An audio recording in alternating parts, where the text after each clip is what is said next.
So step 2 to successful unlearning and therefore successful change is about creating a safe environment for change.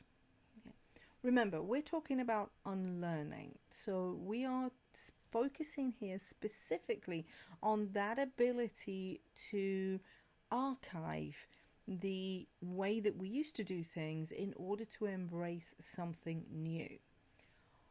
What that means is, though, for unlearning to be successful, in order for you to be able to move on to something new, you have to see the common sense in doing something new. Now, in the previous video, in step 1, we talked about recognizing the need for unlearning. And if you remember, I talked about doing a pros and cons list, pro for the new way of doing something, and along with a con and all of the negative aspects for continuing in the way that we did things before. But that's still not enough. Just because you know the previous way of doing things or the way that you're doing things right now, just because you know that it's not particularly successful or that it's not necessarily the right thing to do, doesn't necessarily mean that you want to change and that you're ready to learn something new, that you are ready to archive the way that you used to do something. So what you have to do then is actually take risks. It's about being able to experiment. It's about making mistakes. But most importantly, it's about feeling comfortable in being able to do that. So in this particular step, in that creating a safe environment for change, we really look at the importance of psychological safety, about how supported you feel by leadership and how able and flexible and adaptable the environment is for you to make mistakes. When we look at Agile, and we look at Agile as a development technique, and within project management, we often use the term fail fast.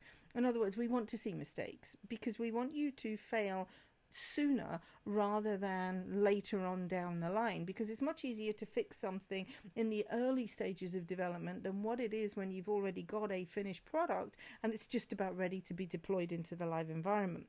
So we talk about failing, and we talk about failing fast. When it comes to organizational changes and making big changes, we don't often talk about failing. We don't often talk about the fact that what we are doing is untested. It's untested in our organization. We think it's going to work because on paper it looks as though it's going to work, but it might not work. And so we need to embrace continual improvement, and continual improvement is about making, and obviously, we look at the ITIL videos that I've done, but continual improvement is about making incremental improvements, one step at a time. So if we fail right at the very start, that's okay. We just pick ourselves up and then we try it a different way. And each time we try it, it's an improvement. It's an improvement on last time because we're learning something new. And we're learning why the old way of doing things isn't valid anymore. So step 2 is about that safe environment for experimentation. It's about leadership supporting you, and it's about you feeling supported to be able to make mistakes. So I want to ask you the question, how empowered do you feel to be able to make mistakes? And how much pressure is put on you by leadership to actually succeed when learning something new?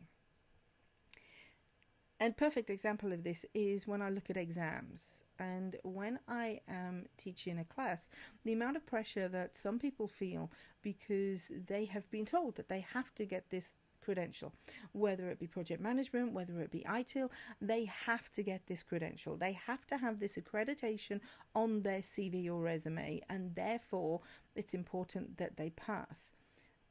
Do you know that when you're feeling pressured to be successful, it actually hinders your ability to be successful? Those who are more relaxed and those who are more empowered to be able to make a mistake are actually more successful than those who work in a stressed and pressured environment. So if you want your change to be successful, then you need to create a safe environment for those that are impacted by the change to be successful. Create an adaptable environment. Create an environment where your team feel comfortable in taking risks, where there is no blame to be apportioned, and where everybody is encouraged to make mistakes. It's okay to make mistakes. They're not mistakes, they're a learning experience. It's about psychological safety, as I've already mentioned, but it's about learning from our failures. So that safe environment is step number 2 to successful unlearning and therefore successful changes.